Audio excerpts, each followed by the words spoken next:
Oh my God. Nayupi, oh. Ano nangyari? Nayupi, oh. Balik ko ako. Utang, lakas na. Anong nakabangga sa'yo? Motor. Bago din yung motor niya, ano. Siyang bumangga sa'yo? Sniper. Ang lakas. Ano? Buti walang ano. Tumbal to, bastos, oh. Tumba, nakasakay ako dito. Ah, my goodness. Sa kanya, barat. Tapos yung may sugat siya. O, anong nangyari sa inyong dalawa? Nakariglo kami. Ariglo kayo? Eh, siya mang nakabangga. Kaya nakabanda is daming sugat. Diak dito. Buti hindi ka na ano. Sakay, nakapatong ako dito. Buti wala kang pasahero. Wala. Tapos hindi lang ako sa'yo. Ano ba yan? Saan ka nakapatong? Dito sa motor, nakasakay ko sa motor. Ramdam, pagbagsak ko. Paano ba? Ito, bumagsak ka papunta doon? Nakahiga to yun, nahiga to. Ito ang nahiga. Oh. Dito ako nakasakay eh. Gulat ako eh. Yun, warak ko dito. Galing ka pang Mandaluyong? Ha? Galing ka Mandaluyong? Oo. Sabi mo kanina, nandito ka na. Hindi na inatin sa'yo. Hindi mo ito eh. Ito sabi mo nasa seat ka pa.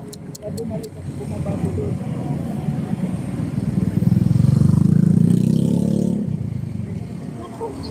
Swerte mo talaga, be. Wala. Buti wala kang gasgas. Bakit nandito sa atin eh? Ang lakas. Tumba yan eh. Dito tumba. Ramdam ko. Dito ko nakasakay eh. Bagsak ako. Buti ito yung helmet gamit ko.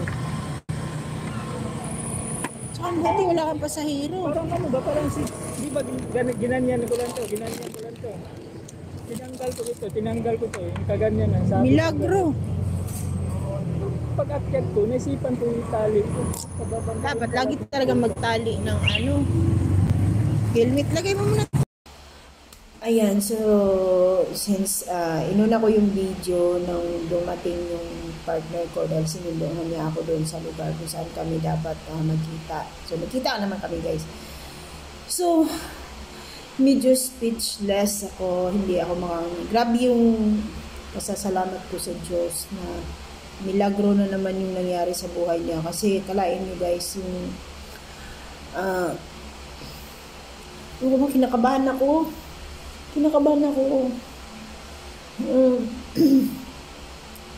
Yun na nga, sabi niya, binangga siya ng isang sniper na motor. So, bagong motor daw yun. Tapos, bagong motor. So, swerte, napakaswerte kasi nayupi lang yung plate number. Kumbaga, ito siya. Tapos, kumbaga, ito siya. Tapos, dumating yung sniper na motor, binangga siya. Buti, yung padaplis, alam niyo sa Bisaya, Tagalog yun. Dito lang sa gilid, yung tinamaan. Kaya itong plate number niya, parang nayupi yung plate number niya. So, siya daw, natumba siya, napaibabaw siya sa motor. Kumbaga, nakasakay siya sa motor. So, nini-imagine ko, paano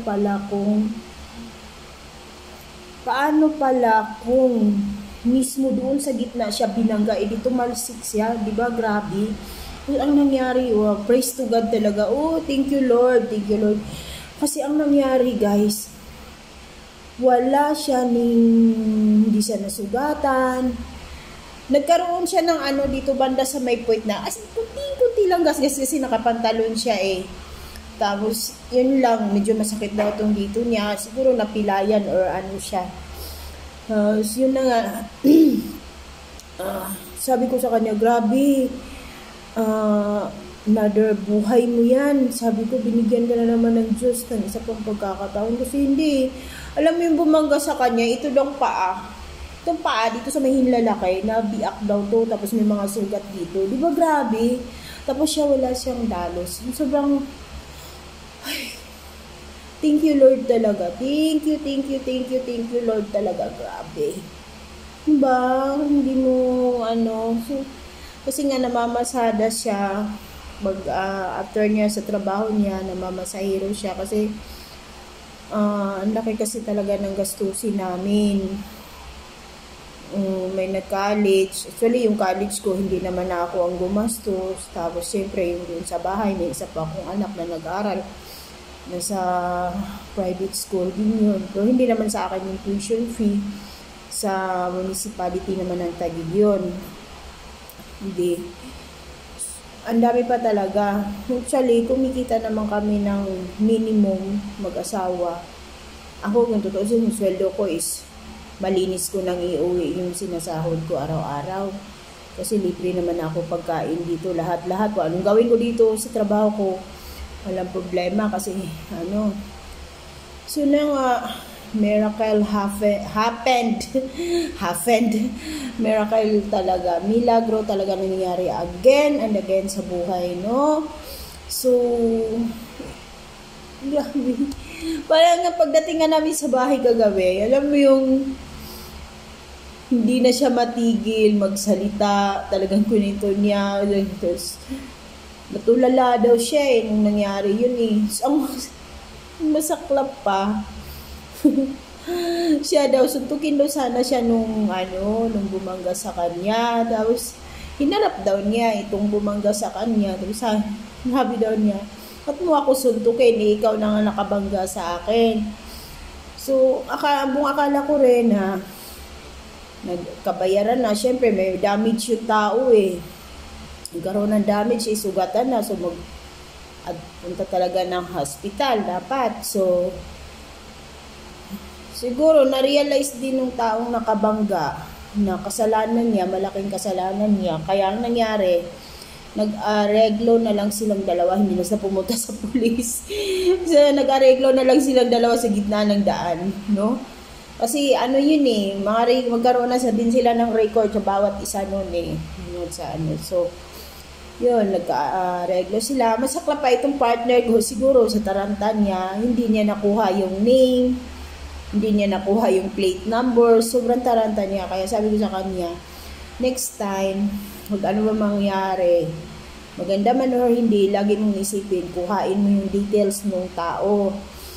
Kasi sabi ko, at rin siya, baka daw siya ang gagasto sa mga kailangan pag ipagamot. Siyempre, walang-wala, nag-alala siya sa gastusin din.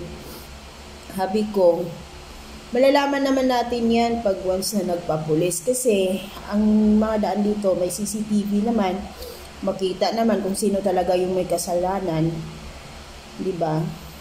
Kaya wag ka matakot. Yun ang sabi ko sa kanya. So, yun na nga, yung may sugat at bumangga, yun yung nagkipag-areglo na rin, which is okay naman, good naman na, dahil pareho silang buhay. Iwan ko, hindi ko na rin alam kung anong pangalan nung, hindi kasi talaga niya nakuha So, yung may milagro na nangyari sa buhay, August 28, 2019. So, thank you Lord ka talaga, grabe. Yun yung inaalala ko pag bumabiyahe tayo. Pag bumabiyahe siya araw-araw. Kasi motor yan So, nasa isang app siya. Sa isang siya na nagdadrive. Kumbaga, tulad ng mga joyride, angkas, move it. Yan kasi yung mga trabaho niya, namamasada siya after ng work niya para may extra income. At buti din wala siyang angkas na ibang tao. Diyos ko Lord, Diyos ko, paano kung nagkaroon din na may angkas siya, diba? Grabe. Nangyari ang nung sunduin na niya ako. Kaya pala ang tagal. Kung ang tagal, kanina ba siya nagsabi on the way na, sabi niya. Yan pala, nakabangga namin. May nakabangga na pala sa kanya. So, ayun guys, ito, share ko lang sa inyo. Kasi actually, nakalive ako nito kagabi nung nag-antay ako sa kanya. Tapos hanggang sa dumating siya, tapos nag-usap kami. Kaya in-upload ko muna itong in-edit ko. So, ayan guys, thank you for watching at sa pakikinig. Lagi po tayong mag-iingat sa daan. Nako, kahit anong uri mang sasakyan.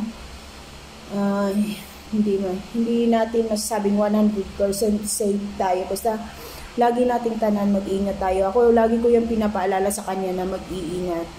Talaga, kaya yung chinat ko yung anak ko kagabi na yun, na-disgrasya si papa niya. Grabe. Yung anak ko talaga, oh, ayan, baka mabilis ang patakbo. Sabi ko, hindi naman ako, siya kasi ang binangga. Yun. Kasi ang buhay isa lang. Lagi tayong mag-iingat.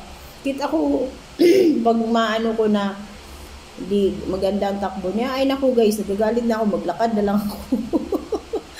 O, diba? So, yun. Kaya sabi ko sa kanya, alam mo, yan ang lagi mong tandaan. Siguro, yung tao na yon, yung nakabangga sa kanya, si Bago, di ba? Nagpapaharurot. Hindi ko siya ma-judge, pero, alam mo yun, nasa daan ka, nasa highway ka, nasa ano ka, ang daming sasakyan, di ba? Hindi mo kailangan mabilisang patakbo. Kasi, hindi mo alam ang buhay mo. Di ba? Other life yun. Kaya yun kagabi yung partner ko, natulala talaga siya. Natulala siya hanggang umiiling-iling siya. Grabe niya. Abi nga niya eh. Hindi ko ma-imagine. Grabe, wala akong gasgas. Wala akong sugat. Tapos yung bumangga sa akin, daming sugat.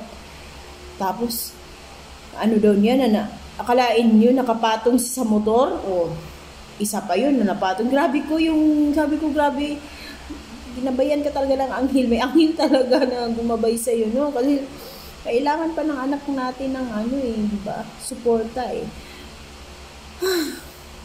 Medyo hindi ko maano sa dibdib ko, no? Yung pasasalamat na medyo mabigat. Yung iniisip ko, paano kung may nangyari, di ba? Saan? Ano na naman? Naku, Lord. Excuse me, guys. Yan, parang medyo na-stress ako ba na ay, iwan, basta, ganyan ako pag medyo na-stress. Na hindi ko ma-explain yung sarili ko, guys. Promise, hindi ko ma-explain. So, ayun na nga, guys. I-end ko na to. So, kasi maglilinis na ako dito sa condo. Thank you for watching, guys. Thank you, Lord, sa blessings. Thank you din, Lord, sa taong pinadala mo sa amin ito. Happy ako, masaya ako, guys. Masaya ako pa nangyayari sa buhay namin mag-anak.